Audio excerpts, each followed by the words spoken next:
Само 30 на членови на ДУИ пред уставен утрово го чуваа јазикот, каде во среда треба да се одлучува за оспорените одредби од Законот за јазици. Всушност, партијата која со месеци се заканува, врши институционален притисок и сака политички да влијае на судот, кој треба да пресече за нефункционалните членови од Законот. Подпредседателот на партијата Бујар Османи, министер во минатата влада за надворешни работи, кој не убедуваше дека идентитетот се зацврстува со промена на историја име, нота дека македонскиот јазик е бугарски до 45-та, сега бара нефункционални и оспорени членови од закон да не се укинуваат, зашто тоа ќе му наштетело на албанскиот јазик и на мултиетничка Македонија.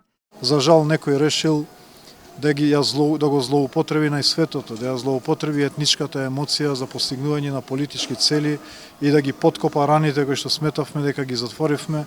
И затоа ова е стража на разумот, што еднаш ќе кажам, и тука очекувам граѓаните од секоја етничка заедница да излезат и да ги изолираат овие така наречени националистички структури кои што се обидуваат да не враќаат назад.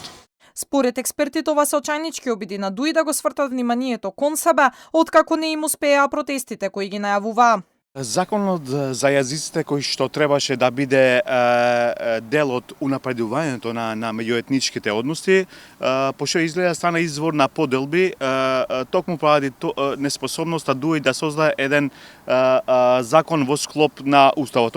Ова беше потврдено од Венецијанската комисија кој што ги оспори трите клучни членови на тој закон, значи и сега се обидуваат да се представат како нивни спасители. Јас верувам дека стварно нема ништо да се случи. Ова не е прв пат да играат на карта наводни спасители, но сликата пред уставен јасно покажува дека народот не им верува.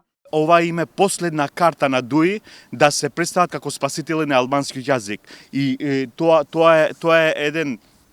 Значи, ние бевме сведоци што се случи пред 10 дена и со инцидентите на плоштадот, па и низ целата земја. Опозицијата објави некои слики кај што покажуваат дека младите што беа искористени се блиски до структурите на ДУИ. Значи, целаш игра на ова карта, ги виктимизираат албанците, па после некое време се појавуваат, се представуваат како нивни спасители.